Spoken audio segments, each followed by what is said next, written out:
a solution is 0.1 molar in barium nitrate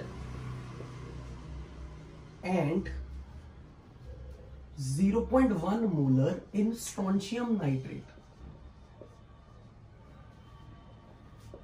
If solid Na2CrO4 is added to the solution,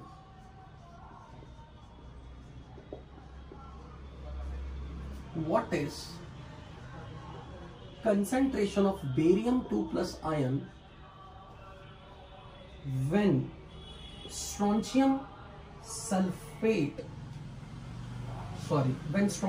chromate starts precipitating?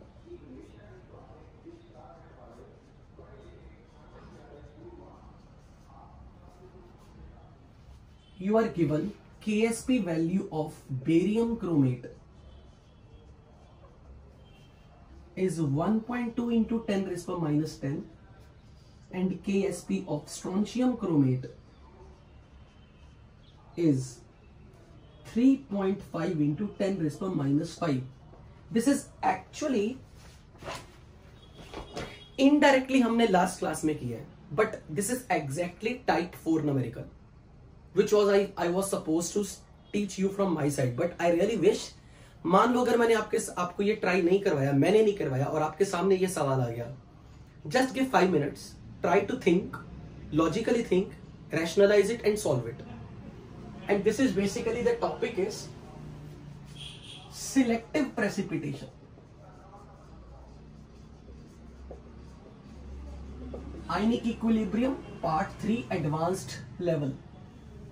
Advanced sheet में से ionic equilibrium part 3 में this is one of the important topic, selective precipitation. First try आप एक बार करके देखो, फिर मैं explain करूंगा.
Any answer, any thought, any idea?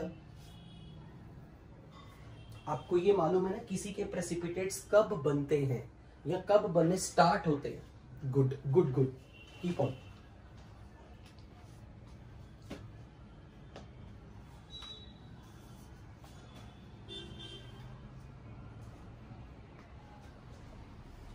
और अगर आपने ये सही करके दिखा दिया तो you will unexpected make me surprise.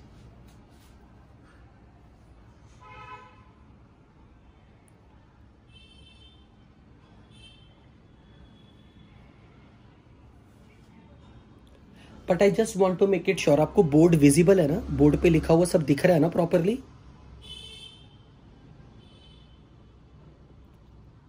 Can you guys confirm board is visible? Okay okay.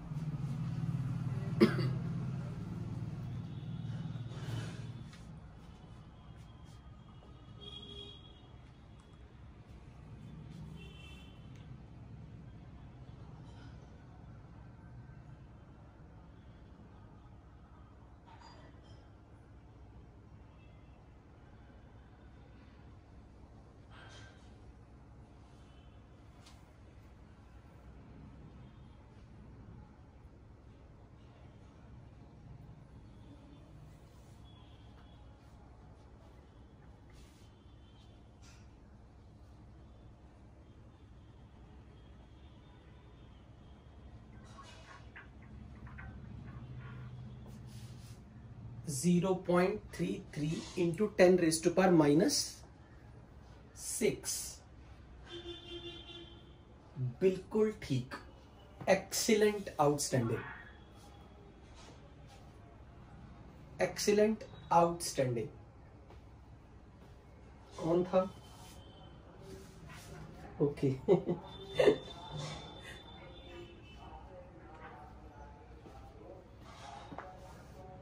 सोच के किया ना, तुक्का तो नहीं मारा ना? Okay, good good, very good.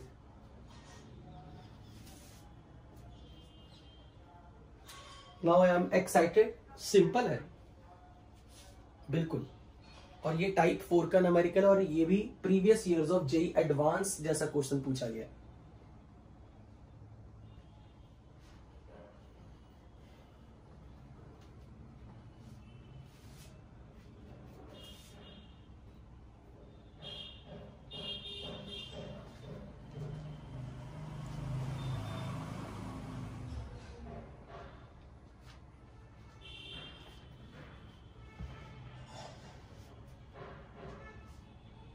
और किसी का? लक्ष्य, आयुष, आर्यन, योगिता,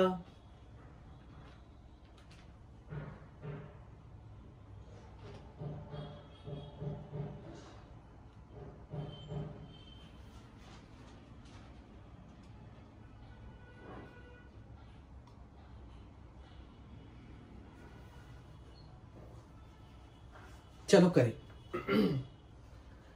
आपको क्वेश्चन में ये बोला कि बेरियम नाइट्रेट है और स्ट्रोंशियम नाइट्रेट का मिक्सचर है, और इसके दोनों के बारे में आपको कोई केएसपी नहीं दिया, मतलब दे आर फुली सॉल्युबल। और दूसरी चीज, वो नाइट्रेट है, all nitrates are soluble, we have discussed in previous class as well, all nitrates are soluble. Alkali metal cation के सॉल्ट्स जितने भी होंगे, जिन सॉल्ट्स में केटाइन अल्कली मेटल आयन होगा वो भी सॉल्युबल। तो आपको क्वेश्चन में ये बोला है कि एक सोल्यूशन है, इस सोल्यूशन में मोलैरिटी बेरियम नाइट्रेट की 0.1 है, और बेरियम नाइट्रेट फुली सॉल्युबल है, तो बेरियम नाइट्रेट तो डिसोसिएट करके पानी में बेरियम 2+ एंड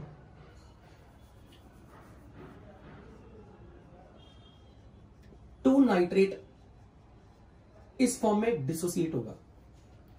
तो अगर इसकी मोलर कंसेंट्रेशन 0.1 है तो ये खत्म होके ये भी 0.1 मोलर और ये 0.2 मोलर बनेगा।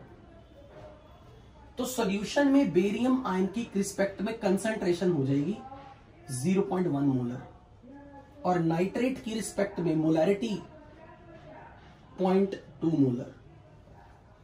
अब इस सोल्यूशन में स्ट्रोंशियम नाइट्रेट भी है और स्ट्रोंशियम नाइट्रेट भी डिसोसिएट करेगा fully completely soluble in water. तो इसकी मोलर कंसेंट्रेशन अगर 0.1 है तो ये कंप्लीटली खत्म होके ये 0.1 और ये 0.2 मोलर बनेगा। तो इसी सोल्यूशन में स्ट्रोंशियम आयन की रिस्पेक्ट में मोलर कंसेंट्रेशन हो जाएगी 0.1, लेकिन नाइट्रेट की कंसेंट्रेशन 0.2 और ऐड हो गई, तो टोटल हो गई 0.4 मोलर। अब ये एक ऐसा सोल्यूशन है जिसमें आपके पास 3 आयन्स है, barium ion, nitrate ion and strontium ion. अब अगर मैं ये कहूं कि इस सोल्यूशन में हमने ऐड किया क्या, सोडियम क्रोमेट,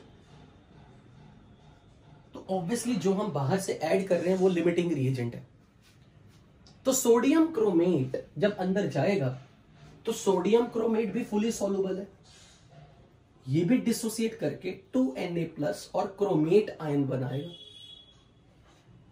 लेकिन जैसे ही सोल्यूशन में ये 2 आयन्स अब नीचे जाएंगे तो इसका जो क्रोमेट आयन है वो बेरियम 2+ और स्ट्रोंशियम 2+ के साथ मिक्स होके पीपीटी बनाएगा। क्योंकि आपको बेरियम क्रोमेट और स्ट्रोंशियम क्रोमेट के केएसपी दिए हैं, इसका यह मतलब है कि ये क्रोमेट और ये बेरियम और ये स्ट्रोंशियम, ये क्रोमेट जो हम बाहर से डाल रहे हैं वो बेरियम के साथ मिलके BaCrO4 के पीपीटी बना सकता है, और बाहर से आने वाला क्रोमेट स्ट्रोंशियम के साथ मिलके स्ट्रोंशियम क्रोमेट के पीपीटी बना सकता है।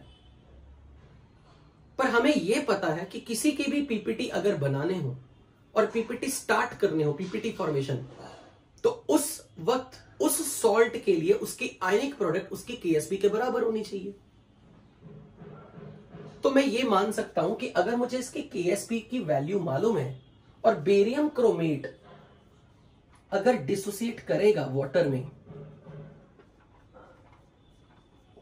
तो ये बनाएगा बेरियम 2+ एंड क्रोमेट आयन। तो अगर हमें कोई ये बोल दे कि इसकी पीपीटी फॉर्मेशन बनाने के लिए अगर सोल्यूशन में पहले से बेरियम आयन है 0.1 मोलर, सोल्यूशन में जो बेरियम आयन प्रेजेंट है वो 0.1 मोलर है, तो मैं कितना क्रोमेट डालूं ताकि इन दोनों की आयनिक प्रोडक्ट इसकी केएसपी के बराबर हो जाए, तो that will be the minimum value of chromate that should be added from the outside. हम यहां से इसकी अगर आयनिक प्रोडक्ट के बराबर केएसपी को इक्वेट कर दे तो हम बोलेंगे कि अगर concentration of barium 2+ raise to power 1 into concentration of chromate ion raise to power 1, अगर मैं से केएसपी ऑफ बेरियम क्रोमेट से इक्वेट कर दूं because this is ionic product, तो अगर जिस सोल्यूशन में पहले से बेरियम आयन 0.1 मोलर हो, अगर मुझे इसमें BaCrO4 की पीपीटी बनवाने हो तो मुझे कम से कम कितना क्रोमेट बाहर से डालना पड़ेगा, दैट उसकी molar concentration that will be equal to 1.2 into 10⁻⁻10। तो यहां से हमें पता लगा कि क्रोमेट की कंसेंट्रेशन इतनी होनी चाहिए कम से कम। अगर मैंने क्रोमेट की ये कंसेंट्रेशन इस वैल्यू से ज्यादा कर दी तो पीपीटी फॉर्मेशन तो डेफिनेटली होगा, पर इतना क्रोमेट मिनिमम चाहिए जब उसकी आयनिक प्रोडक्ट केएसपी के बराबर हो। यानी कि बेरियम क्रोमेट के लिए बाहर से क्रोमेट अगर डालना है तो हमें इतना डालना चाहिए, इतना डालना पड़ेगा, तब BaCrO4 के पीपीटी बनने स्टार्ट होंगे। अब इसी तरीके से आप एक चीज चेक करके बताओ, अगर हमें जो भी बोल रहा है मेरे को उसकी आवाज नहीं आ रही, उसका माइक रोज ऐसे ही डिस्टर्बिंग होता है, मैं नहीं सुन पा रहा हूं, इसका अगर कोई और बता दे उसने क्या कहा। स्ट्रोंशियम क्रोमेट अगर,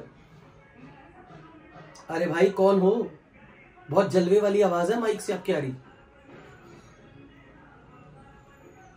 ओके, तो स्ट्रोंशियम क्रोमेट की अगर मुझे पीपीटी बनवाने हो जिसमें सोल्यूशन में स्ट्रोंशियम आयन की मोलर कंसेंट्रेशन 0.1 है, तो अब आप मुझे यह बताओ कि स्ट्रोंशियम क्रोमेट की पीपीटी जस्ट बनने स्टार्ट हो जाए उसके लिए कितना क्रोमेट बाहर से डालें, ये कैसे निकलेगा। जैसे हमने ये पता किया कि BaCrO4 की पीपीटी बनने के लिए कम से कम क्रोमेट की कंसेंट्रेशन इतनी होनी चाहिए, तो क्या आप ये भी बता सकते हो जब मैं स्ट्रोंशियम क्रोमेट की पीपीटी बनवाना चाहूंगा तो बाहर से कितना क्रोमेट मिनिमम डालें, मिनिमम, ताकि स्ट्रोंशियम के 0.1 मोलर कंसेंट्रेशन से SrC और CrO4 के पीपीटी बनने स्टार्ट हो जाए।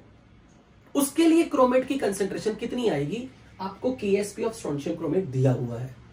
That you have to tell me what is the minimum concentration of chromate we are required to add it from outside to ensure that कि जितना chromate हम डालें that just starts formation of PPT of strontium chromate.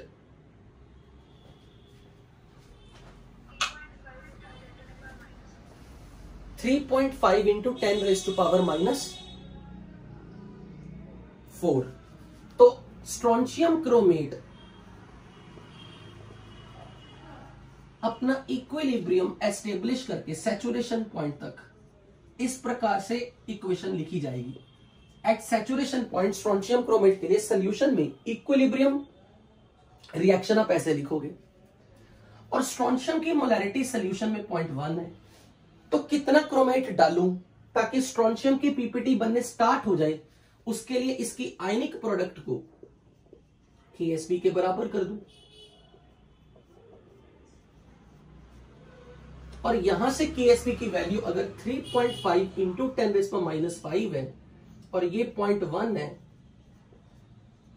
तो यहां से chromate की concentration 3.5 into 10⁻⁴ आ रही है। यही आ रही है आपकी भी, यही आएगी। अब मुझे एक बात बताओ, ये चीज आप यहां से भी, अब क्योंकि आपने पहली बार क्वेश्चन कर रहे हो ना, इसलिए मैं चाहता हूं कि आप मेरी तरह सोचोगे। अब एक चीज यहां से देखो, KSP से किसका KSP नंबर बड़ा है, स्ट्रोंशियम सल्फेट का। जिसका KSP नंबर बड़ा है ना, इसका मतलब क्या है कि उसकी सॉल्युबिलिटी पानी में ज्यादा है या कम है, ज्यादा। इस वैल्यू से पता लगता है कि इसकी सॉल्युबिलिटी ज्यादा है, यानी कि किसके पीपीटी बनाने मुश्किल होंगे, किसकी पीपीटी बनने की टेंडेंसी कम है। जो ज्यादा सॉल्युबल होता है या फिर जो लेस सॉल्युबल होता है। जो ज्यादा सॉल्युबल होगा उसकी पीपीटी बनने की टेंडेंसी कम होगी। अब इसीलिए देखो, क्योंकि स्ट्रोंशियम क्रोमेट का KSP ज्यादा है, तो इससे आप ये अंदाजा लगा सकते हो, अप्रोक्सीमेट आइडिया ये लगा सकते हो कि स्ट्रोंशियम सल्फेट के प्रेसिपिटेट्स को बनाना मुश्किल है। इसीलिए जब आप बाहर से क्रोमेट डालोगे ना, मुझे एक बात बताओ, क्रोमेट जब आप बाहर से डालोगे तो पहले 1 मोल डाला, फिर 2 मोल डाला, फिर 3 मोल डाला, बिगिनिंग में क्रोमेट की कंसेंट्रेशन ज्यादा होगी या कम होगी? जब आप डाल रहे हो बाहर से, बिगिनिंग में क्रोमेट की कंसेंट्रेशन इस सोल्यूशन में कम होगी या ज्यादा होगी? जब आप स्ट्रोंशियम क्रोमेट को बिगिनिंग में डाल रहे हो, लेट्स से आपने स्टार्ट किया 1 मोल, ध्यान से देखना, पहले 1 मोल डाला, फिर 2 मोल डाले, फिर 3 मोल डाले, फिर और डाला, तो सोल्यूशन में क्रोमेट की कंसेंट्रेशन बढ़ रही है ना। तो पहले कौन सी वैल्यू अचीव होगी? ये वाली वैल्यू अचीव होगी या ये वैल्यू अचीव होगी? जब मैं क्रोमेट को बाहर से डालूंगा तो सोल्यूशन में क्रोमेट की कंसेंट्रेशन धीरे धीरे बढ़ रही है ना। तो सोल्यूशन में क्रोमेट की कंसेंट्रेशन पहले ये अचीव होगी या फिर पहले ये आएगी? कौन सी वाली पहले, कौन सी आएगी? 10⁻⁹ वाली या 10⁻⁴ वाली? समझाओ मुझे क्यों?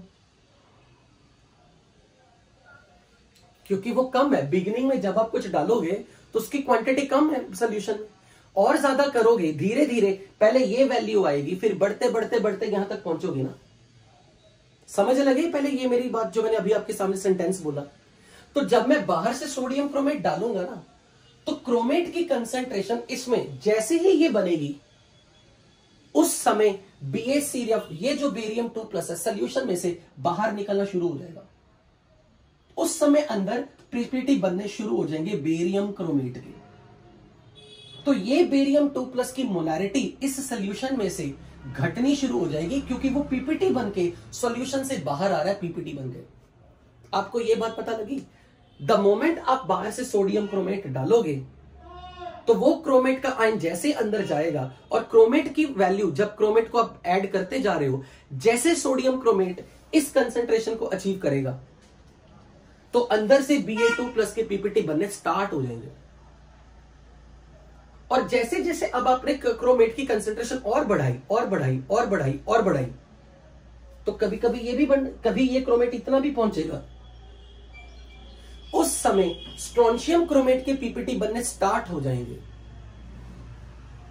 पर मुझे एक बात बताओ, यदि क्रोमेट की कंसेंट्रेशन इसके बराबर हुई पर इससे कम हुई, उस समय सॉल्यूशन में किसके पीपीटी आपको बनते दिखेंगे? और मान लो मैंने आपसे पूछा कि मैंने क्रोमेट की कंसेंट्रेशन बाहर से डाली 2 × 10⁻⁶।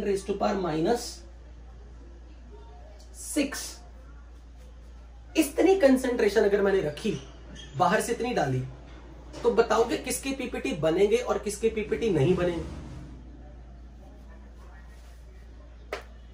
वेरी गुड, क्योंकि क्रोमेट की ये वाली कंसेंट्रेशन इससे बड़ी है और ये मिनिमम कंसेंट्रेशन है क्रोमेट की जो BaCrO4 के पीपीटी बनने के लिए चाहिए, जबकि स्ट्रोंशियम क्रोमेट की पीपीटी बनाने के लिए कम से कम क्रोमेट इतना होना चाहिए, लेकिन ये नंबर अभी छोटा है।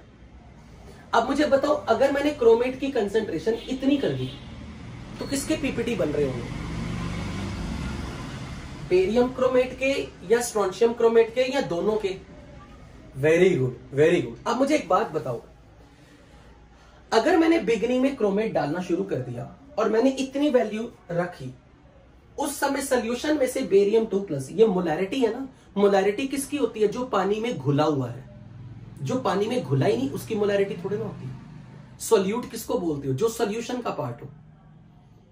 अब जैसे क्रोमेट बाहर से आएगा और इसकी वैल्यू इससे एक्सीड कर गई, तो इस Barium2+ को पीपीटी बनके सोल्यूशन में से निकलना पड़ेगा। तो सोल्यूशन में बेरियम आयन की मोलैरिटी क्या होनी शुरू हो जाएगी? कम होनी शुरू हो जाएगी, क्योंकि Barium2+ तो पीपीटी बनके इस सोल्यूशन का हिस्सा ही नहीं रहेगा, वो तो बाहर आना शुरू हो जाएगा। अब मान लो आपने क्रोमेट बढ़ाया बढ़ाया बढ़ाया और बढ़ाया, जब तक आपने ये इतना डाला तो स्ट्रोंशियम क्रोमेट की पीपीटी बनने जस्ट स्टार्ट हुए, क्या तब तक सोल्यूशन के अंदर बेरियम आयन की मोलैरिटी बढ़ चुकी होगी या घट चुकी होगी? जब स्ट्रोंशियम क्रोमेट भी प्रेसिपिटेट बनना शुरू कर देगा, उस समय बेरियम आयन की मोलैरिटी सोल्यूशन में से बहुत घट चुकी होगी, बहुत घट चुकी होगी। क्यों? क्योंकि काफी सारा पीपीटी बनके निकल चुका होगा। तो आपसे उन्होंने क्या पूछा है? What is Barium2+ concentration? Solution में Barium2+ की कंसेंट्रेशन कितनी होगी जब स्ट्रोंशियम क्रोमेट स्टार्ट्स प्रेसिपिटेटिंग? तो अब मैं क्या करूंगा, मैं वापस से KSP ऑफ बेरियम क्रोमेट के साथ इसे इक्वेट करूंगा और मैं देखूंगा कि स्ट्रोंशियम क्रोमेट जब पीपीटी बनना स्टार्ट हुआ था तो कितना क्रोमेट लेना पड़ा, इतना। यदि क्रोमेट की इतनी कंसेंट्रेशन में यहां रख दूं और इसे KSP ऑफ बेरियम क्रोमेट से इक्वेट कर दूं, तो ये बेरियम की वो मोलर कंसेंट्रेशन आएगी जो सोल्यूशन के अंदर है। सोल्यूशन के अंदर है, पीपीटी फॉर्म में नहीं, सोल्यूशन के अंदर डिसॉल्व फॉर्म में है, क्योंकि ये मोलैरिटी है और मोलैरिटी हमेशा सॉल्युबल पार्ट की होती है। यानी कि अगर कोई मुझे ये कहते कि स्ट्रोंशियम क्रोमेट कब पीपीटी बनना स्टार्ट होगा, मैं कहूंगा इतनी मोलैरिटी रखने पे। क्रोमेट को पहले इतना करो, जिस समय क्रोमेट आप इतना रखोगे, इतना ये वैल्यू इतनी रखोगे, तो यहां से जो Barium2+ की मोलर कंसेंट्रेशन आएगी वो बताएगी कि इस सोल्यूशन में Barium2+ की मोलैरिटी उस वक्त कितनी है जब strontium chromate will start precipitating, और वही हमें पता करना था इस सवाल में। तो अब मैं इसे क्या करूंगा, when SrCrO4 starts precipitating, we must have added chromate ion concentration 3.5 into 10⁻⁴. At this time, how much barium is still present in solution?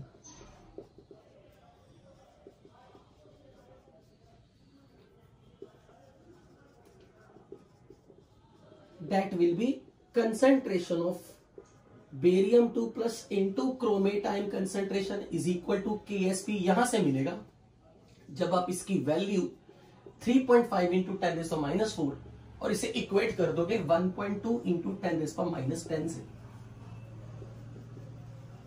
यहां से निकालो ये वैल्यू कितनी आएगी, ये वैल्यू आएगी 3.4 इंटू 10⁻⁷ या 3.3 इंटू 10⁻⁷ मोलर। आपके पास सोल्यूशन में बेरियम कितना था, 0.1 बिगिनिंग में। अब देखो वो घट के कितना हो गया, इतना। इसका मतलब जिस समय strontium chromate will start precipitating, तब तक बेरियम की मोलैरिटी 0.1 से घट के इतनी हो चुकी थी। कहां गया बेरियम? बेरियम तो इतना लिया था, कहां गया बेरियम? अब तो सोल्यूशन में बेरियम इतना ही है। तो क्या आप यह भी बता सकते हो कितना बेरियम सोल्यूशन से बाहर जा चुका है? क्या आप यह बता सकते हो कितने % बेरियम पीपीटी बन चुका है? अगर मैं आपसे यह पूछूं how much % of barium has been converted into PPT, कैसे निकालोगे वो, अगर मैंने ऐसे पूछा होता? अरे ये क्वेश्चन तो आसान है, जो आपने करके दिखाया वो मुश्किल था।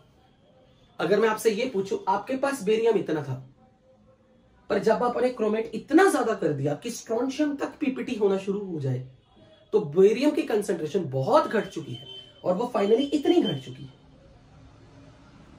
और अगर मैं पूछूं बताओ कितने % बेरियम पीपीटी बन गया, तो आप 0.1 minus this 0.1 minus this upon 0.1 into 100, क्योंकि हमने बताना इनिशियल का कितने % बाहर चला गया। तो 0.1 से जितना इसका डिफरेंस है डिवाइड बाय 0.1 इंटू 100, जरा बताना कितने % आ रहा है। पूरा कैलकुलेटर से करना, कैलकुलेटर से 0.1 minus this divide by 0.1 again into 100, that is that much % of barium has been extracted out from solution। कितने % बेरियम सॉल्यूशन में से जा चुका है? And do it with calculator, क्योंकि आप मैनुअली करोगे तो 100% आएगा।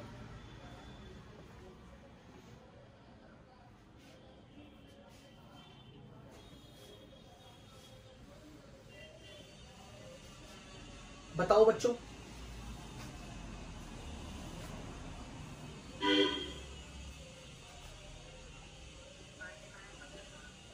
Percentage of barium left, sorry, which has been removed from the solution.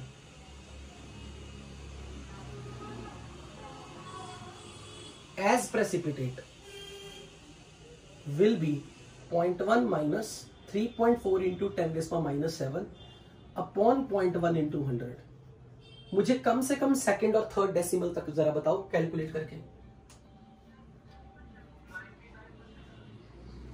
99.9 आगे भी है कुछ, कैलकुलेटर से करो। 9। अब आप मुझे एक बात बताओ, क्या आप मुझे कोई भी ऐसा फिगर आप अपनी मर्जी से बता सकते हो? मैं चाहता हूं कि सॉल्यूशन में सिर्फ बेरियम पीपीटी बने पर स्ट्रोंशियम पीपीटी ना बने, तो मैं बाहर से कितना क्रोमेट डालूं? बेरियम पीपीटी बने पर स्ट्रोंशियम पीपीटी ना बने। कोई भी ऐसा फिगर क्रोमेट की कंसंट्रेशन का आप सजेस्ट करो कि सर इतना डाल दो, तो आप सीधा कह दो any number between this and this, ऐसा बोल दूं, है ना? पर मैं कहूंगा मैक्सिमम इतना, इससे भी थोड़ा सा कम, इससे थोड़ा सा कम, ताकि स्ट्रोंशियम जरा सा भी सोल्यूशन में से ना निकले। Do you agree to this statement? और अब आप मुझे बताओ ये ऐसा क्यों वर्ड यूज करो, सिलेक्टिव प्रेसिपिटेशन, इसका मीनिंग क्या है? सोल्यूशन में अगर मोर देन 1 आयंस बैठे हैं और बाहर से आपने कुछ डाला, तो किसी एक को सिलेक्टिवली पीपीटी करना और दूसरे की प्रेजेंस में।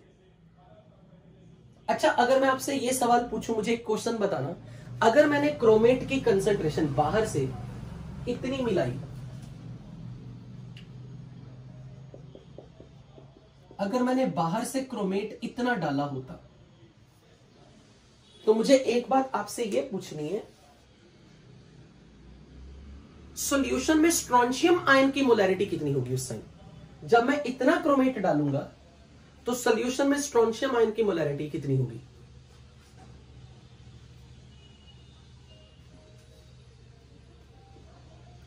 How much will be strontium ion की कंसंट्रेशन इन सोल्यूशन? अगर आपने क्रोमेट बाहर से इतनी मोलैरिटी डाले 0.1, क्यों? क्योंकि वो अभी प्रेसिपिटेट बनना शुरू ही नहीं हुआ, क्योंकि आपने तो अभी इस वैल्यू तक पहुंचे ही नहीं हो क्रोमेट की, और जब तक आप इस वैल्यू तक नहीं पहुंचे स्ट्रोंशियम को कुछ नहीं होने वाला। Do you agree? That's why we use the word selective precipitation. इस वैल्यू से ये तो पीपीटी बनना शुरू हो जाएगा, पर इस इतनी कंसंट्रेशन रख के आप इसे पीपीटी नहीं कर सकते। और ये क्वालिटेटिव एनालिसिस इनऑर्गेनिक में आप 12th क्लास में जब रिएक्शन सीखोगे तो रियलिटी में अगर आपको ये कॉन्सेप्ट पता होंगे तो आपको तब इनऑर्गेनिक को समझना बहुत इंटरेस्ट लगेगा। मतलब आप सोच के देखो इस टेक्नोलॉजी को कहां हम यूज कर सकते हैं। पानी में अगर 2 मेटल आयन हो, एक पानी के लिए वाटर पोल्यूटेंट हो और एक वाटर के लिए न्यूट्रिशियस हो, और आप चाहते हो कि वाटर पोल्यूटेंट में से एक आयन पानी में से पॉल्यूशन कॉज करने वाला पीपीटी बना के फिल्टर कर ले, तो इस अप्रोच को यूज किया जा सकता है उस आइडिया में।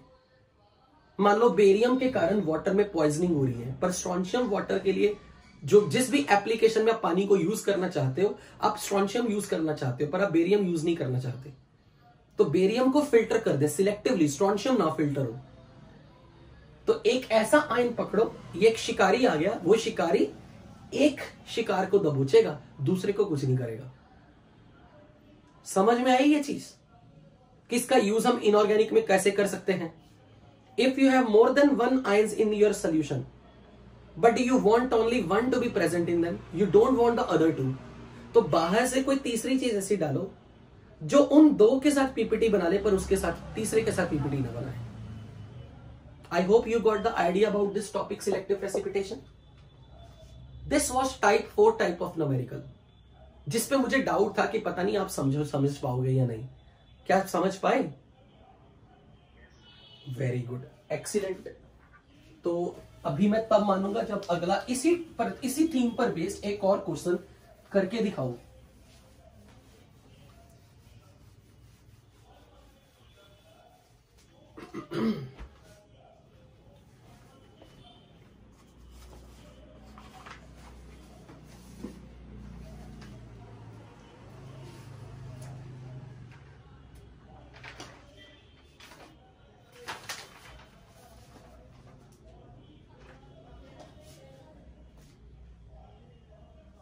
What maximum pH must be maintained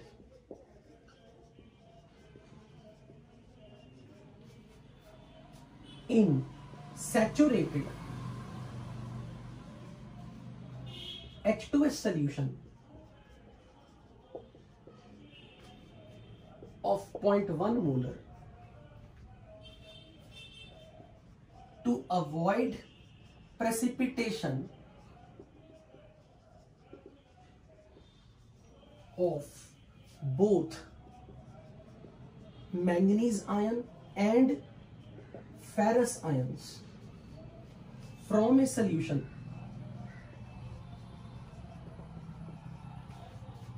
in which each ion is present at concentration of 0.01 molar. और मैं आपको डाटा दे रहा हूं कि A of H2S is 9.6 into 10⁻⁻21. Ksp of manganese sulfide is 2.5 into 10⁻⁻13. Ksp of FeS is 6.4 into 10⁻18.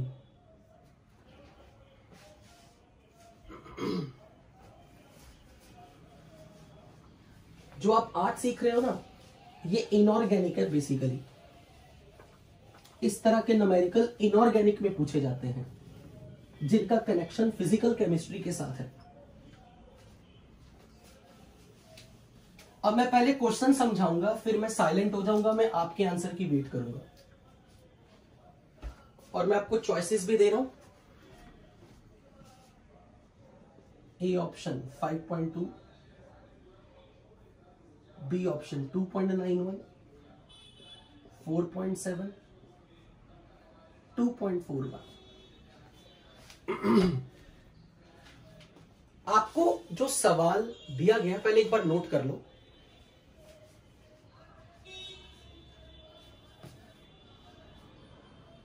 हमने क्या कल type 3 तक के न्यूमेरिकल कर लिए थे? I hope. टाइप 4 तो नहीं किया था?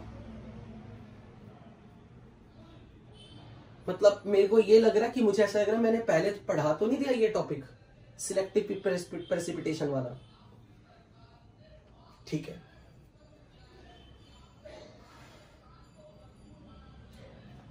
आपको क्वेश्चन ये दिया कि एक सॉल्यूशन है,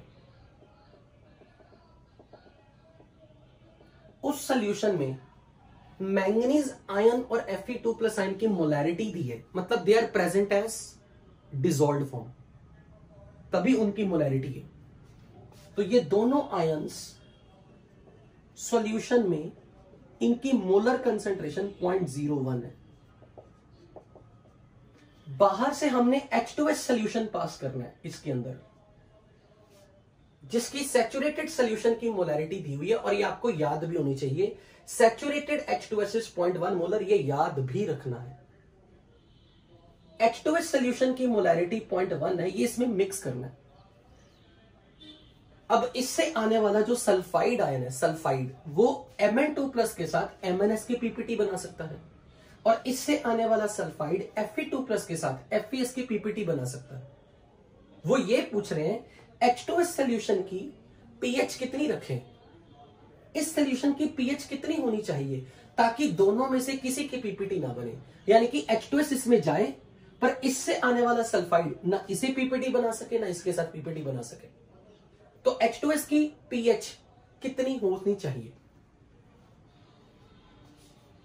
ताकि H2S को जब हम इसमें डालें और इससे आने वाला sulphide ion should not make PPT with them।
Any answer?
Any answer?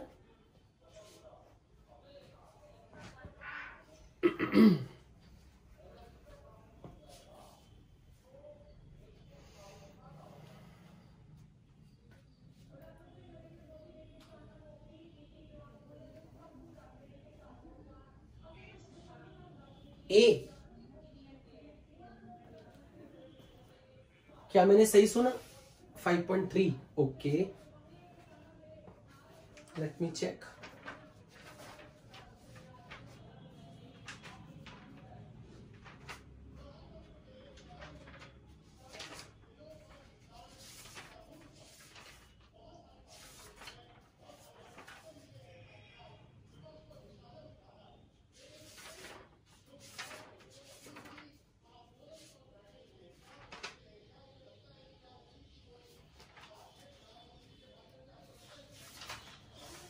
बिल्कुल ठीक, B. B is the perfect answer. कौन था? Rishika. Okay, great Rishika, good job. सबसे पहले इस क्वेश्चन में आपको क्या देखना चाहिए कि अगर हमें एमएनएस के पीपीटी बनवाने हैं तो कम से कम कितना सल्फाइड चाहिए.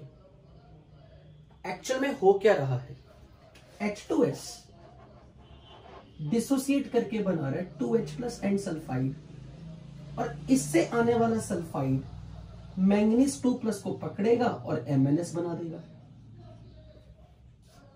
इससे आने वाला सल्फाइड Fe2 प्लस के साथ रिएक्ट करके FeS बना देगा. लेकिन आपको पता है कि पीपीटी बनने के लिए कम से कम कितना सल्फाइड चाहिए, पहले हमें यह ढूंढना चाहिए. तो पहले आप मुझे ये बताओ, आप ये बता सकते हो कि MnS के पीपीटी जस्ट स्टार्ट फॉर्मेशन हो, for the to start the precipitation just for the MnS, how much sulphide at least should be there in the solution? वो कैसे मिल सकता है? अगर हम क्या करें, मैंगनीज सल्फाइड की आयनिक प्रोडक्ट को KSP के बराबर इक्वेट कर दें, तो इक्वेशन मैंगनीज सल्फाइड वाटर में अपना इक्विलिब्रियम कुछ इस तरह से एस्टेब्लिश करके बैठा होगा सैचुरेशन पॉइंट पे, और सैचुरेशन पॉइंट पर KSP उसकी आयनिक प्रोडक्ट के बराबर है, और सॉल्यूशन में Mn2 प्लस कितना है? 0.01 मोलर. और अगर मैं इसको इसकी KSP के साथ इक्वेट कर दूं तो मैं ये बोल सकता हूं कि सल्फाइड की मिनिमम कंसेंट्रेशन, आपको यह पता लगा मैं इसे मिनिमम वर्ड क्यों बोल रहा हूं, minimum concentration?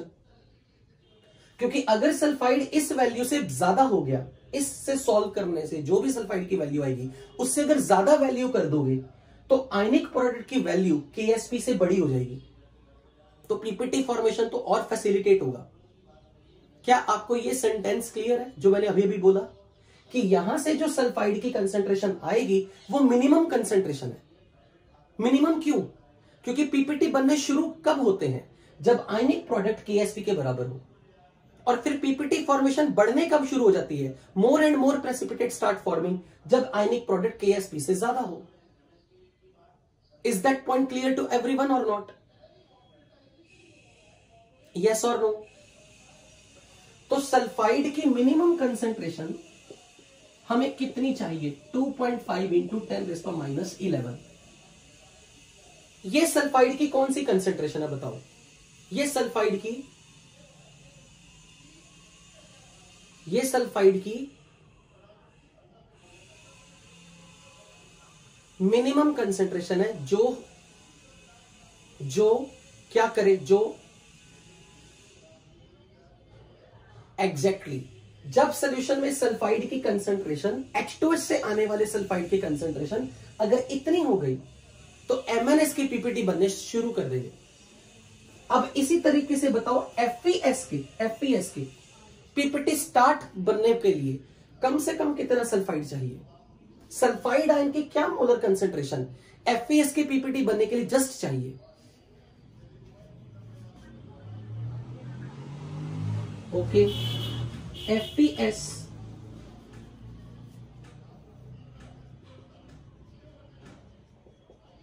when dissolved in water it establish its equilibrium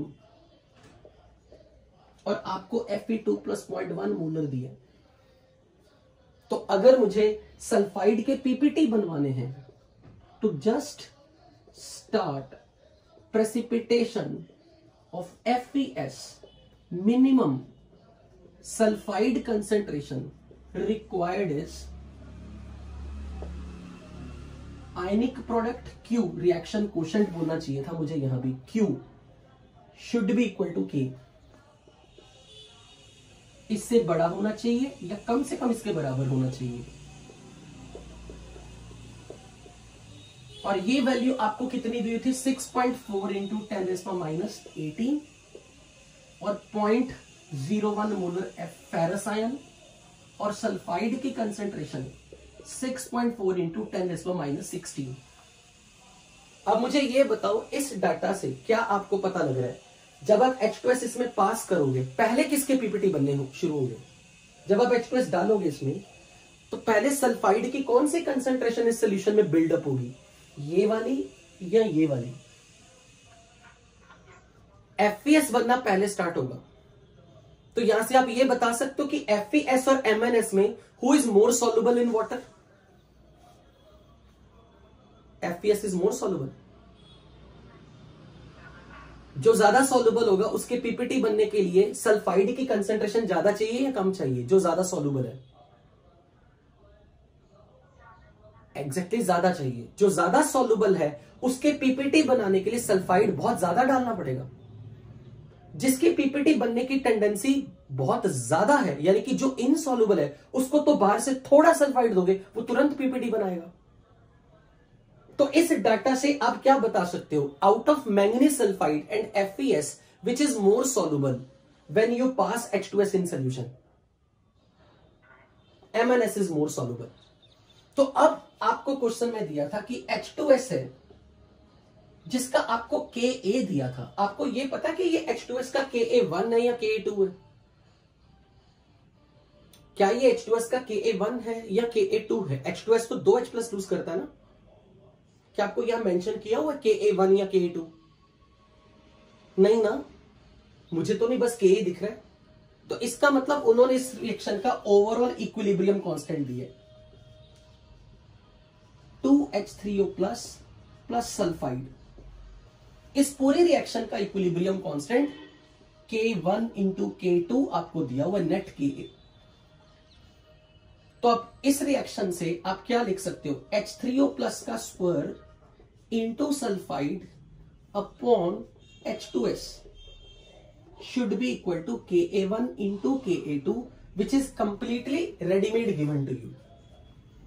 This is 9.6 into 10⁻21 और H2S की कंसेंट्रेशन 0.1 दी हुई है, सैचुरेटेड सोल्यूशन। अब आप मुझे ये बताओ, हम चाहते हैं कि किसी की पीपीटी ना बने, किसी की पीपीटी, उसके लिए आप यहां पे सल्फाइड की क्या वैल्यू रखना चाहिए? क्यों आपने ये क्यों नहीं रखी? अगर हम ये रख देंगे तो एफपीएस पीपीटी बनना शुरू हो चुका होगा, काफी सारा एफपीएस पीपीटी बन चुका होगा। ये इस बेटर वर्ड है कि अगर इतना सल्फाइड रखा तो एफपीएस तो बहुत सारा सोल्यूशन में से जा चुका होगा। इसका मतलब अगर सल्फाइड की कंसेंट्रेशन हमने इससे भी कम रखी, इस वैल्यू से भी कम रखे, तो यहां से जितना H+ की कंसेंट्रेशन आएगी वो पीएच होगी जिस पीएच पे ना Mn2+ पीपीटी बनेगा ना Fe2+ के पीपीटी बनेगा। तो अब मैं यहां सल्फाइड की कंसेंट्रेशन 6.4 × 10⁻16 रख के H+ की कंसेंट्रेशन यहां से निकालूंगा। कितनी आएगी? 9.6 × 10⁻21 × 0.1 डिवाइड बाय 6.4 × 10⁻16। बता सकते हो कितनी आ रही है?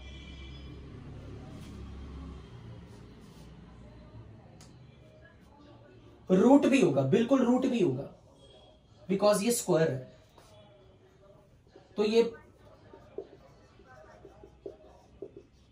तो अब आप मुझे बताओ ये H+ की कौन सी कंसेंट्रेशन आ गई? ये वो कंसेंट्रेशन H+ की आई है जो सल्फाइड की उतनी वैल्यू रखने से आ रही है जिसपे एफपीएस की पीपीटी बनने स्टार्ट हो जाए। तो अब मैं क्या बोलूंगा, अगर मुझे एफपीएस की पीपीटी भी नहीं चाहिए तो मैं H+ की कंसेंट्रेशन इस वैल्यू से ज्यादा रखूं या कम रखूं?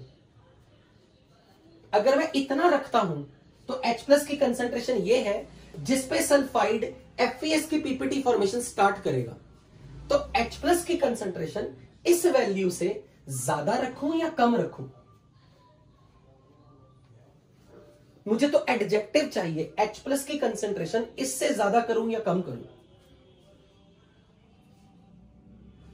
क्योंकि अगर सल्फाइड की कंसेंट्रेशन आप इतनी चाहते हो, ये इतनी, H2S से आने वाला सल्फाइड इतना हो, तो उस वक्त H+ की कंसेंट्रेशन इतनी है, H+ की कंसेंट्रेशन इतनी है, तब सल्फाइड इतना है। तो अब मैं आपसे ये पूछ रहा हूं, अगर हम इस इक्विलिब्रियम में, अगर ये सल्फाइड इस वैल्यू से बढ़ गया तो क्या होगा? इस वैल्यू से बढ़ गया, इसे बढ़ाने के लिए इस इक्विलिब्रियम को आगे जाना चाहिए, तभी तो ये बढ़ेगा ना। अगर मुझे ये इस वैल्यू से बड़ा करना है, इस वैल्यू से बड़ा करना है, तो रिएक्शन फॉरवर्ड जाए। यानी कि H+ की कंसेंट्रेशन अगर इस नंबर से बढ़ गई, अगर मैंने H+ की कंसेंट्रेशन किसी तरह बढ़ा दी, बाहर से बढ़ा दी H+ की, तो ये इक्विलिब्रियम को बैकवर्ड शिफ्ट करेगा या फॉरवर्ड? अगर मैं H+ की कंसेंट्रेशन बाहर से, मान लो मैंने HCl मिलाना शुरू कर दिया इसमें, HCl क्या करेगा? H+ की कंसेंट्रेशन को,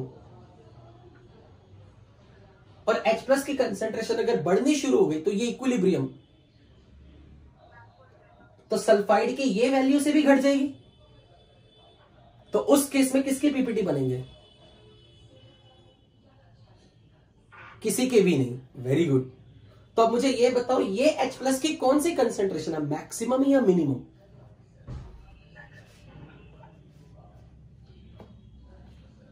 जो मुझे सल्फाइड के पीपीटी नहीं बनवाने के लिए चाहिए, किसी के भी सल्फाइड के पीपीटी ना बनवाने के लिए ये H+ की कंसेंट्रेशन मिनिमम है या मैक्सिमम है? बताओ, मिनिमम या मैक्सिमम? पहले तो यही सोचो। कैसे? मिनिमम सही बोला, कैसे?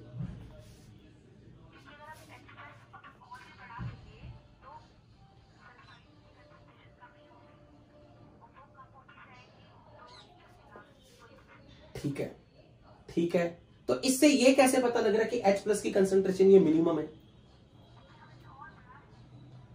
हम इसे और अगर बढ़ाएंगे तब ये इक्विलिब्रियम बैकवर्ड जाएगा। इसे इसकी कंसेंट्रेशन इस नंबर से अगर बढ़ा दी जाए तो ये इक्विलिब्रियम बैकवर्ड शिफ्ट होगा। और क्योंकि आप इसे और बढ़ा सकते हो, तो इसका मतलब अभी ये अपनी मैक्सिमम वैल्यू पे नहीं गया, यानी कि ये अपनी मिनिमम वैल्यू पे है।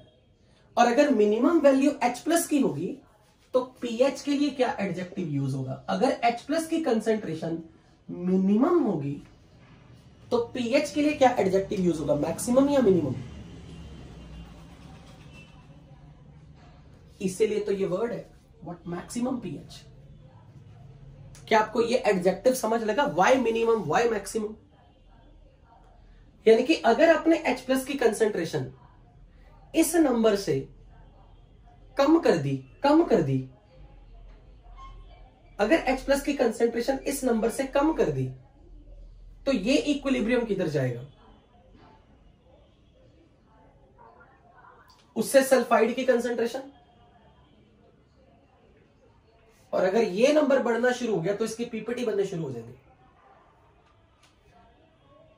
तो मुझे पता नहीं क्यों अभी भी ऐसा लग रहा है, मैं पता नहीं शायद क्यों कंफ्यूज हो रहा हूं, और आपने मेरी कंफ्यूजन दूर करनी है। मुझे ऐसा लग रहा है ये मैक्सिमम H+ होना चाहिए और ये मिनिमम pH होनी चाहिए। मुझे मैक्सिमम मिनिमम में क्लैरिटी दो।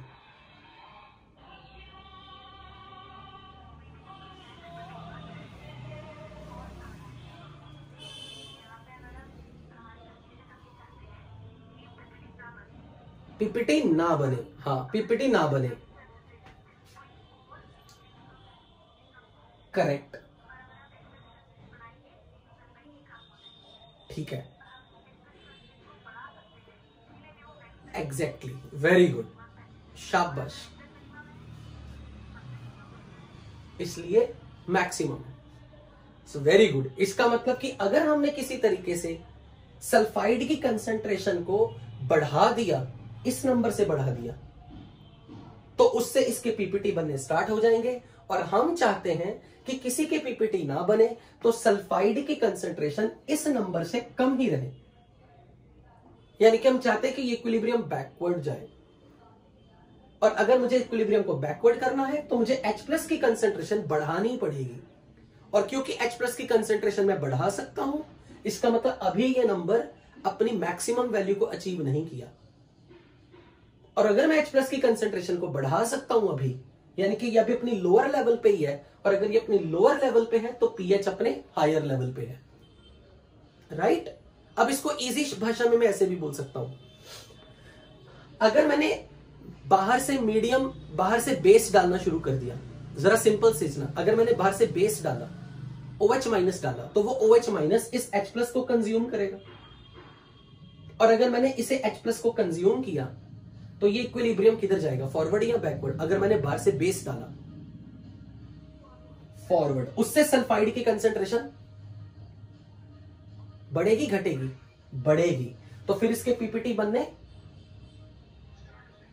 इसका मतलब pH को बढ़ाने से पीपीटी बन रहे हैं। इसका मतलब कि आप जितना H+ यहां पे रखा है उससे H+ को और कम मत करो, क्योंकि अगर आपने इस वैल्यू से H+ को कम कर दिया तो फिर पीपीटी बनने शुरू हो जाएंगे। इसलिए ये जो pH आ रही है ये अपनी मैक्सिमम pH है। इस पे तो, इस वैल्यू पे तो इसके पीपीटी जस्ट बनने स्टार्ट हो जाएंगे ना। तो हम क्या कहेंगे कि इससे ज्यादा pH और मत रखो, यानी कि pH को इससे कम ही रखो। pH को इस यहां से जो H+ की कंसेंट्रेशन आ रही है इसको यहां पे रख के जो pH की वैल्यू आ रही है उससे ज्यादा pH मत होने देना, उससे कम ही रखो। ये क्लियर है? Okay good. अब आप मुझे ये बताओ, हमने आज की क्लास में अभी तक कितने न्यूमेरिकल किए?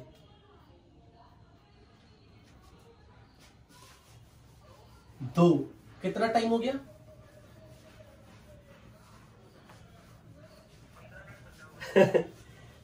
इसका मतलब मैं सिलेक्टिव प्रेसिपिटेशन को इतना डिटेल में एक न्यूमेरिकल में क्यों कराना चाहता हूं? Because it should be well grasped by your mind, क्योंकि सिलेक्टिव प्रेसिपिटेशन हम वर्ड क्या यूज कर रहे हैं।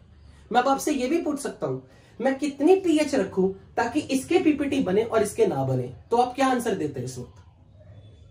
अगर मैं चाहता हूं कि इसके पीपीटी बने पर इसकी पीपीटी ना बने, तो मैं pH को, यहां से जो भी आंसर आ रहा है आपकी pH, ये pH कितनी आ रही है? 2.9। तो मुझे ये बताओ मैं ऐसी कौन सी पीएच वैल्यू उन 4 ऑप्शन में जो मैंने दिया था क्या रख सकता हूं जिससे इसकी पीपीटी बने पर इसके ना बने।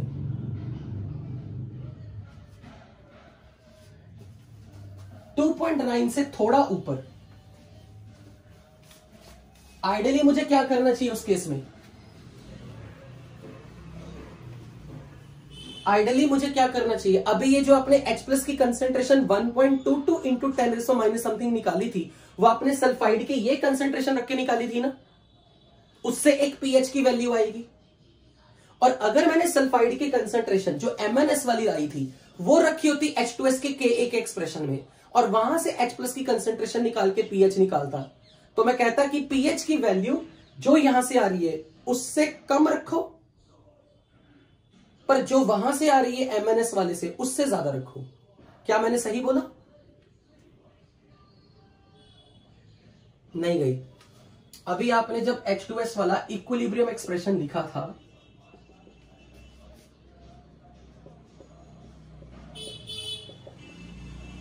यहां से आपने Ka का एक्सप्रेशन लिखा था H3O प्लस का square into sulphide upon concentration of H2S, ये 0.1 मोलर था।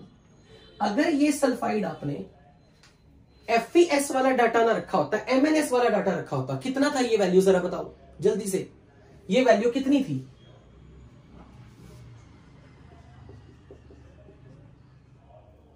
अरे बता तो दो, इतना टाइम तो मत लगाओ, बोलते ही नहीं।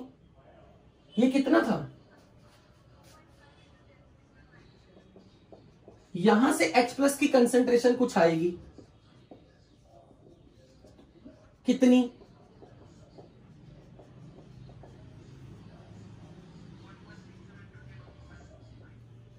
वन 1.67 इंटू 10⁻⁻,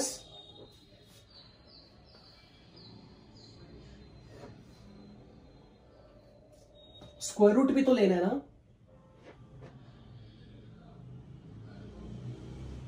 यार आप बताते ही नहीं, कैलकुलेटर से कैलकुलेशन करनी है, कैलकुलेशन कैलकुलेटर से करने को बोला तब भी नहीं बता रहे मुझे।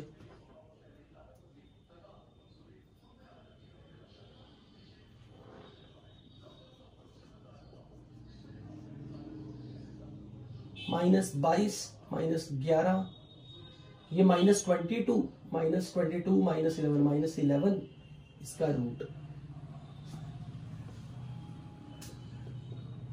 कितना आएगा? ये H प्लस की कंसेंट्रेशन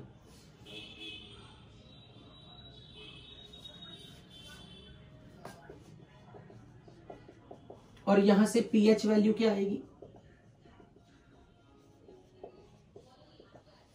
5.4 5.5 कुछ ऐसे, या 6 पॉइंट समथिंग कुछ। अगर ये वैल्यू इतनी है तो यहां से पीएच कितनी आ रही है?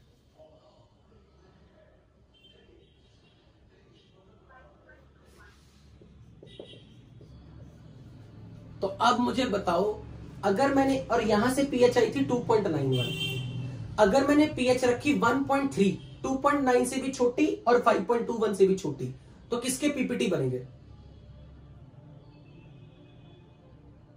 अगर मैंने पीएच 2.9 से भी छोटी रखी और 5.2 से भी छोटी रखी तो किसके पीपीटी बनेंगे?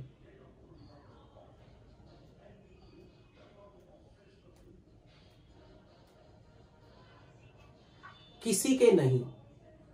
अगर मैंने पीएच रखी 3.4,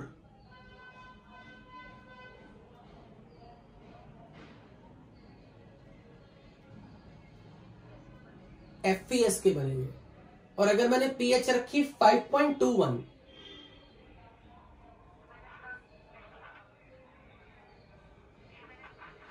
MnS के जस्ट स्टार्ट होंगे।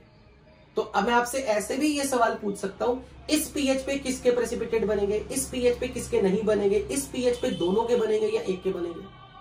That is I want you to learn basically, ठीक है। चलो अब मैं एक और टाइप करवाने वाला हूं, टाइप 5।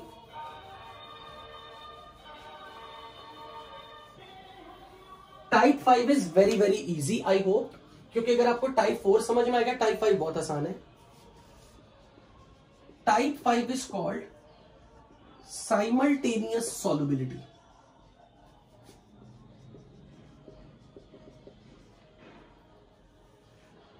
इसमें क्या किया जाता है, मैं आपको एक सॉल्ट दूंगा जो कि स्पैरिंगली सॉल्युबल है। मान लो मैंने एक स्पैरिंगली सॉल्युबल सॉल्ट दिया,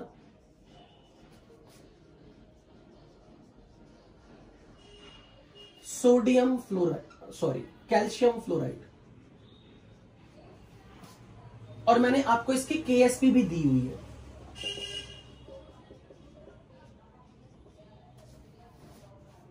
ये प्योर वाटर में मिलाया, प्योर वाटर में।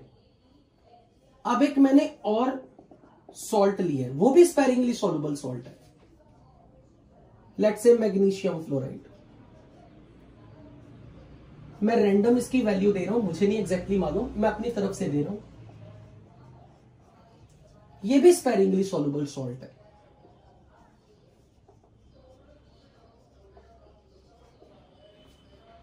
पर यह जरूर है कि ये भी स्पैरिंगली सॉल्युबल, ये भी स्पैरिंगली सॉल्युबल, लेकिन इनमें एक आयन कॉमन है। अब मैंने आपसे बोला कि मैंने इन दोनों सॉल्यूशंस को मिक्स कर दिया and they don't react with each other, पर इसमें अब दोनों सॉल्ट आ गए, both are sparingly soluble, both have one ion common.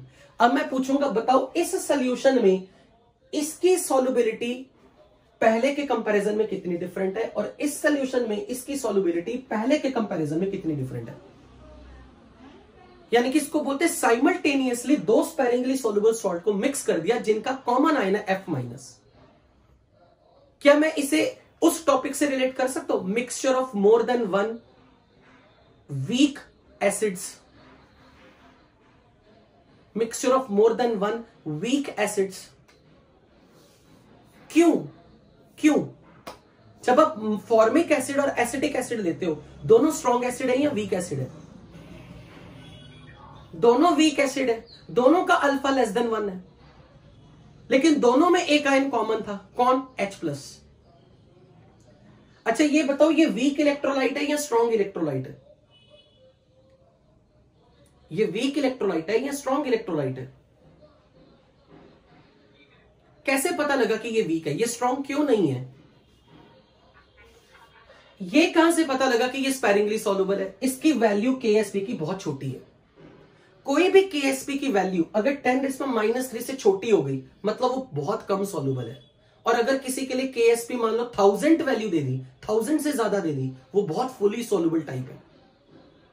इसी तरीके से जब इसकी वैल्यू 10⁻³ से बहुत कम है मतलब ये बहुत कम सॉल्युबल है, ये बहुत कम सॉल्युबल है। पर जब मैं दोनों को एक दूसरे की प्रेजेंस में डाल दूंगा तो मुझे चेक करना है कि इसकी सॉल्युबिलिटी प्योर वाटर में जितनी थी, इसकी सॉल्युबिलिटी इसकी प्रेजेंस में कितनी अफेक्ट हो गई, इसकी सॉल्युबिलिटी इसकी प्रेजेंस में कितनी अफेक्ट होगी as compare to being alone. तो मैं अब कैसे करूंगा? मैं सबसे पहले देखूंगा कि पहले प्योर वाटर में कैल्शियम फ्लोराइड अपना सैचुरेशन पॉइंट तक कैल्शियम 2+ और F- आयन बन के बैठा था, और मैं मान लेता हूं कि इसकी सॉल्युबिलिटी है S। तो इक्विलिब्रियम आने तक, सैचुरेशन तक इसकी S और इसकी 2S वैल्यू थी, तो प्योर वाटर में इसकी सॉल्युबिलिटी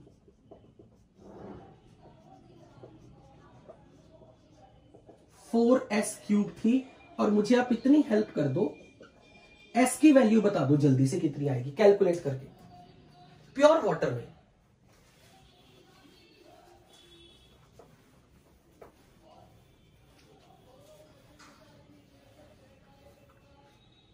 यहां से S की वैल्यू कितनी आएगी?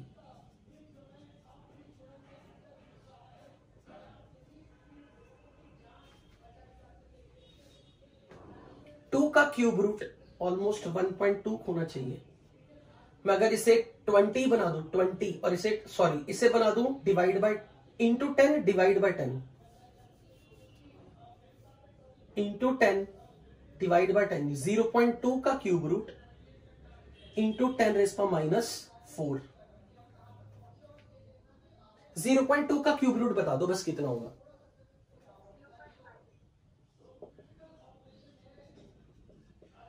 ये आपने क्या निकाल लिया, ये क्या नंबर है, ये इस नंबर का मीनिंग क्या है? ये कैल्शियम फ्लोराइड की सॉल्युबिलिटी कब की है? प्योर वाटर में, जब अकेला था। अब इसकी भी प्योर वाटर में सॉल्युबिलिटी बताओ कितनी होगी? मैग्नीशियम फ्लोराइड की solubility in pure water will be how much? Magnesium fluoride when get dissolved in a solvent produces its ions, और इसकी solubility में मान लेता हूं S डैश और ये 2S dash, and KSP is S dash into 2S dash का square, which is 7 into 10 raised to minus 10. What is S dash?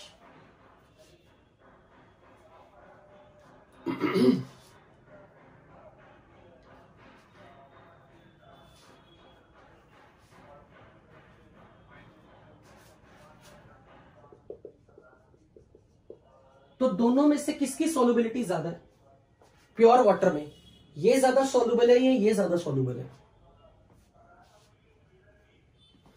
कौन ज्यादा सॉल्युबल है? MgF2 ज्यादा सॉल्युबल है। कब? जब ये दोनों अकेले अकेले हैं। अब जब मैंने इन दोनों को साथ में मिक्स कर दिया एक दूसरे की प्रेजेंस में, तो इसका इक्विलिब्रियम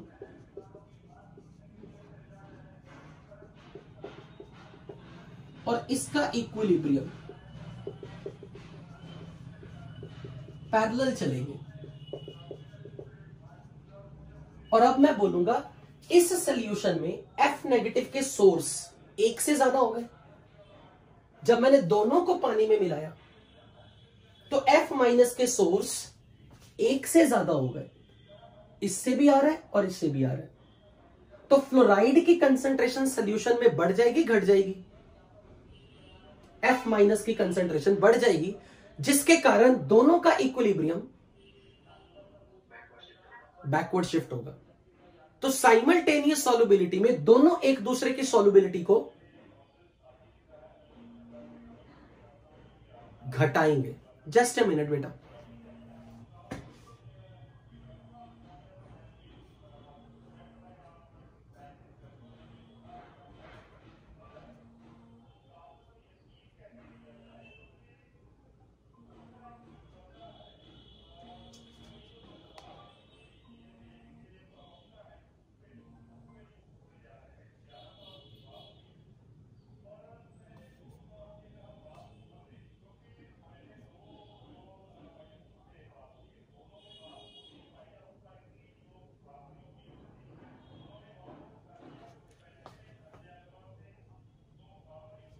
आपको मेरी आवाज आ रही है बच्चों?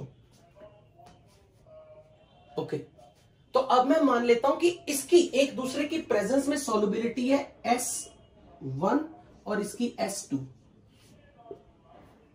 मैंने ये A डैश माइनस S2 लिखा, उसमें तो नहीं ना कोई दिक्कत? मैं एज्यूम कर रहा हूं कि आपको मालूम है कि अब कि इक्विलिब्रियम आने तक आपने इसको जितना भी डाला था, A मोल डाले थे या A डैश मोल डाले थे, जो भी इसकी मोलैरिटी थी, मोलैरिटी इनिशियली 1 लीटर सोल्यूशन में जितने मोल थे उसमें से S1 डिसोसिएट हुआ और इसके S2 डिसोसिएट हुए। तो इसकी कंसेंट्रेशन S1 और इसकी 2S1, इसकी S2 और 2S2 काउंट होगी। दोनों का इक्विलिब्रियम बैकवर्ड गया शिफ्ट, दोनों का एक दूसरे की प्रेजेंस में। पर जब इक्विलिब्रियम बैकवर्ड गया तो कहीं पे जाके तो रुका था, कहीं पे जाके तो कैल्शियम और फ्लोराइड पहले से कुछ तो स्टेबलाइज हुए, कहीं पे जाके जब नया इक्विलिब्रियम एस्टेब्लिश हुआ तो उस समय नए इक्विलिब्रियम में कैल्शियम और फ्लोरीन की कंसंट्रेशन S1 और 2S1 थी, मैग्नीशियम और फ्लोरीन की कंसंट्रेशन S2 और 2S2 थी। तो पूरे सोल्यूशन में F माइनस की कंसंट्रेशन कितनी काउंट करनी पड़ेगी? इस पूरे मिक्सचर में मुझे F माइनस की कंसंट्रेशन मिक्सचर में कितनी काउंट करनी पड़ेगी? 2S1 plus 2S2। अब मैं यहां से दोनों के लिए उसके KSP का एक्सप्रेशन अगर लिखूंगा तो KSP फॉर कैल्शियम फ्लोराइड कितनी आएगी? Concentration of calcium into F minus का square. KSP of MgF2 is concentration of Mg2 plus into F minus का स्क्वायर। तो मेरे पास ये दो इक्वेशन बन जाएगी. Let's say this is equation number 1, this is equation number 2, and if I divide by both, F minus की concentration same है ना. मेरे पास दो वेरिएबल आ गए S1 S2 कैलकुलेट करने को. यही तो सॉल्युबिलिटी फाइंड करनी है. अगर दो वेरिएबल हो और दो इक्वेशंस हो, क्या आप मैथ्स लगा के S1 S2 निकाल सकते हो? If you have two unknown S1 and S2, you need how many equation to solve them? You have two equations. तो पहले इक्वेशन में अगर KSP पता है, ये नंबर S1 है और ये 2S1 प्लस 2S2 है, ये S2 है और ये 2S1 प्लस 2S2 है, तो किसी तरीके से मुझे बताओ हम कैसे सॉल्व करें इस मैथमेटिक्स को. अगर आपको ये पता है, ये पता है, ये S1 है, ये S2 है, ये 2S1 प्लस 2S2 है, ये 2S1 प्लस 2S2 है. How can I find the value of S1 and S2 mathematically?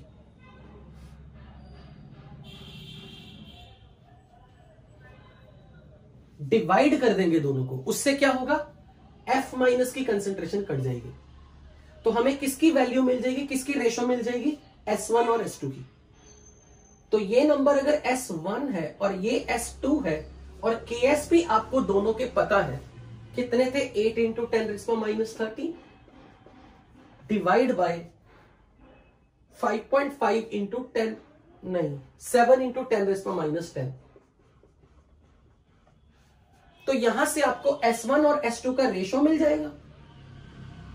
और एक बार S1 S2 की रेशो मिल गई, उसको वापस से इसकी इक्वेशन में पुट कर दो KSP के, तो आपको S2 भी मिल जाएगा.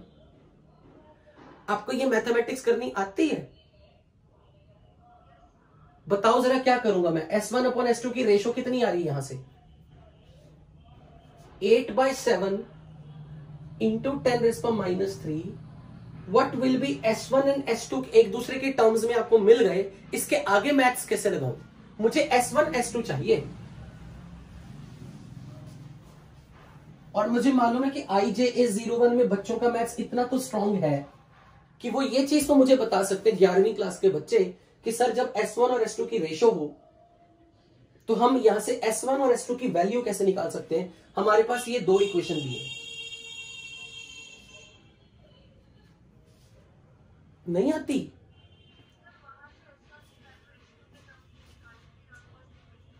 बिल्कुल ठीक. तो मैं KSP of calcium fluoride 8 into 10⁻13 में concentration of calcium into F minus का स्क्वायर में पुट कर दूंगा. ये S1 और F माइनस की कंसंट्रेशन थी 2S1 प्लस 2S2 का स्क्वायर, ये बन गया 4S1, S1 प्लस S2 और S2 की वैल्यू क्या लिख दूं? 7 1/1000. तो S2 की वैल्यू 7000/8 S1. तो अब आप मुझे लगता है कि यहां से S1 कॉमन निकाल सकते हो. S1 स्क्वायर 1 प्लस 7000/8 का स्क्वायर और यहां से S1 की वैल्यू निकालो और मुझे कैलकुलेट करके दो कितनी आ रही है. ये S2 की वैल्यू मैंने S1 का स्क्वायर रखा, हाँ सॉरी क्यूब हो जाएगा. तो S1 का क्यूब कितना आ जाएगा? ये 1 प्लस 7000/8 का स्क्वायर हो गया क्योंकि S1 कॉमन आ गया, S1 का स्क्वायर बाहर. तो 1 प्लस 7000/8 इस नंबर को सॉल्व करके स्क्वायर करो और इसे सॉल्व करके S1 की वैल्यू बताओ कितनी आ रही है. मुझे चेक करना है, ये कंफर्म करना है क्या ये S1 इस वैल्यू से छोटा आ रहा है या बड़ा आ रहा है.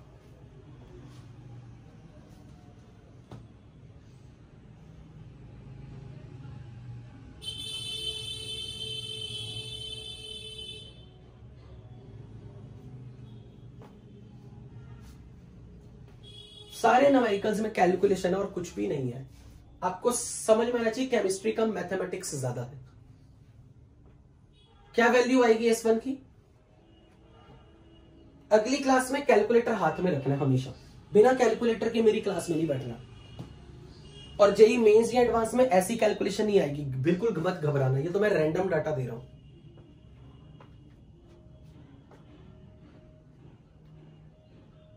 S1 का वैल्यू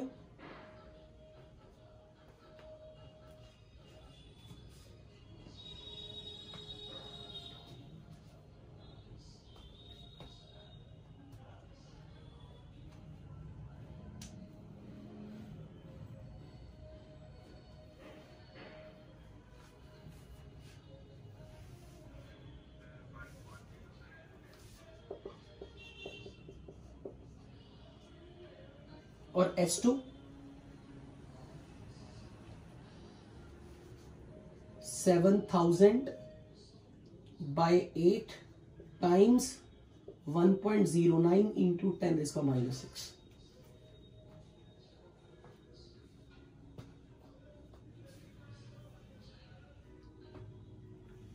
कितनी आएगी ये वैल्यू?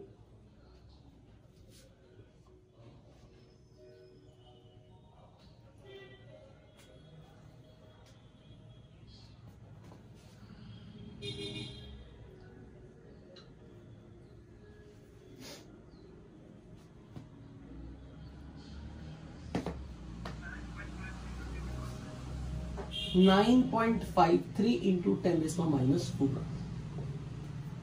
अब यहां से कंपेयर करके बताना आपको कि प्योर वाटर के कंपैरिजन में किसकी सॉल्युबिलिटी घटी और किसकी बढ़ी है। प्योर वाटर के कंपैरिजन में, प्योर वाटर में जब वो अकेले अकेले थे और अब जब वो एक दूसरे की प्रेजेंस में है,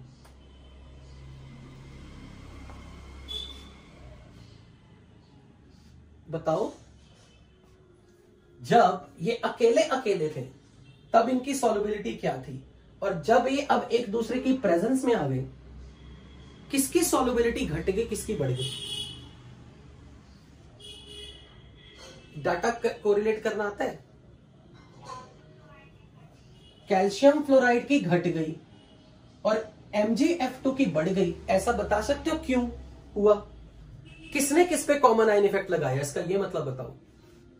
कॉमन आयन इफेक्ट क्यों? क्योंकि MgF2 की पहले सॉल्युबिलिटी ज्यादा थी ना, MgF2 की सॉल्युबिलिटी ज्यादा थी ना, it was behaving like strong electrolyte as compare to इसे। और कॉमन आयन इफेक्ट कौन किस पे लगाता है? स्ट्रॉन्ग वाला वीक वाले पे लगाता है, इसलिए इसके इफेक्ट इसको भुगतना पड़ गया। तो मैं बोलूंगा कि इसका इक्विलिब्रियम, इसके इक्विलिब्रियम को बैकवर्ड शिफ्ट कर रहा है, क्योंकि F नेगेटिव के सोर्स एक से ज्यादा हो गए। राइट? Is that clear? तो साइमल्टेनियस सॉल्युबिलिटी का कॉन्सेप्ट क्लियर है कि आपको क्या करना है। आपको क्वेश्चन में जब साइमल्टेनियस सॉल्युबिलिटी का क्वेश्चन आएगा ना, आपको ये नहीं निकालना प्योर वाटर में, ये तो मैंने आज आपको पहली बार प्रैक्टिस के लिए करवाया। आपको क्वेश्चन जब भी आएगा ना, ऐसे पूछागा, what is simultaneous solubility of calcium fluoride in presence of MgF2? What is simultaneous solubility of this in presence of this? तो वहां दोनों स्पेरिंगली सॉल्युबल सॉल्ट होंगे, एक की सॉल्युबिलिटी S1, दूसरे की S2, और यहां आप इक्वेशंस बनाओगे, फिर कॉमन आयन की कंसेंट्रेशन ऐड कर दोगे, तो आपके पास दो वेरिएबल और दो इक्वेशंस बन जाएंगे हर बार। उससे आपको उनका S1 और S2 वैल्यू निकालना है। तो ये उनकी सॉल्युबिलिटी एक दूसरे की प्रेजेंस में है।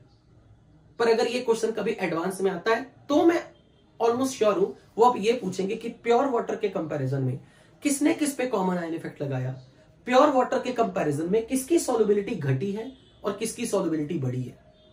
ये भी हो सकता है कि दोनों की घट जाती, ये भी हो सकता है कि एक की घट गई, जैसे कि यहां पर आप देख रहे हो इसके कंपैरिजन में तो ये घट गया कैल्शियम फ्लोराइड का सॉल्युबिलिटी, पर MgF2 का सॉल्युबिलिटी बढ़ा है, पर थोड़ा बढ़ा, ज्यादा नहीं बढ़ा। So I think you have got the idea about simultaneous solubility, yes और नो? तो यहां पे मैं बोल सकता हूं कि ऑलमोस्ट मेरा सिलेबस खत्म है। मैं अपनी आपकी जो नेक्स्ट क्लास यानी कि कल वाली क्लास होगी उसमें मैं टाइप 6 और 7 के न्यूमेरिकल कराऊंगा, पर आज की क्लास के बेसिस पे आप आयनिक इक्विलिब्रियम पार्ट 3 की एडवांस्ड शीट बहुत हद तक कर सकते हो। मैं जैसे क्लास खत्म होगा व्हाट्सएप ग्रुप में होमवर्क पोस्ट करूंगा। आयनिक इक्विलिब्रियम पार्ट 3 का होमवर्क आप रेडी करके कल क्लास में आओगे, क्योंकि मैं पहले कल की क्लास में डिस्कशन करना चाहता हूं शीट का, फिर मैं टाइप 6 और टाइप 7 के सवाल कराना चाहता हूं। I hope everything is clear. Any other question if you have, you can ask me before I leave the class. Any query? Can I wind up?